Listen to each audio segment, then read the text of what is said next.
Hey, welcome. I'm so glad you're here. Uh, Tonight, I want to talk about something that's not glamorous and not fabulous and not a 2-minute fix to all of your food problems. Um, and that thing is what it feels like to sit with uncomfortable feelings. And I mean, I guess that sounds cheesy when I say it because part of me is like, everyone out there is thinking, I know how to deal with uncomfortable feelings, Katie. Okay, can you just tell me how to deal with my eating issues? But in my mind, they're just so related that it's impossible to take the two apart. I was sitting on my bed tonight and I had just gotten off the phone with someone I love, and it was a good conversation, but just brought up a lot of things for me. And I just found that I was aching. And I was like, you know what would be good right now? Some of that white chocolate I have in my cabinet. And I was like, okay, Katie, you're not hungry right now. Are you really about to eat this white chocolate? What's going on? And the immediate answer back from my soul was, I ache. I ache. I ache. And I was like, okay, well, can you do something instead of eating to deal with this ache? And I was like, well, you know, not really. There's nothing I want to do. And I was like, okay, well, can you go to bed? And I was like, oh, but I ache. And I mean, I do think that going to bed is a great way to deal with the aches.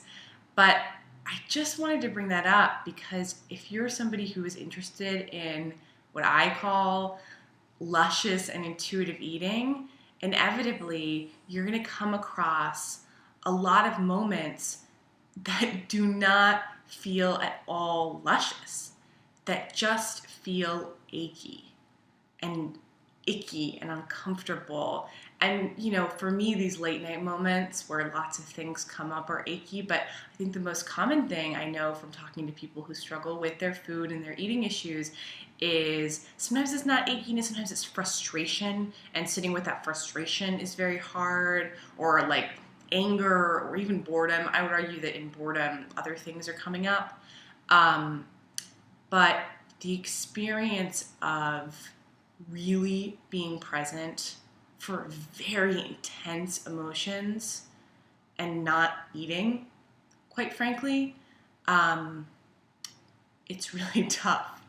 And it's not even like if I went to go get that dark chocolate, I would have binged. I might just like had a little bit, and it certainly wouldn't have like killed my waistline. That's not the point at all, actually.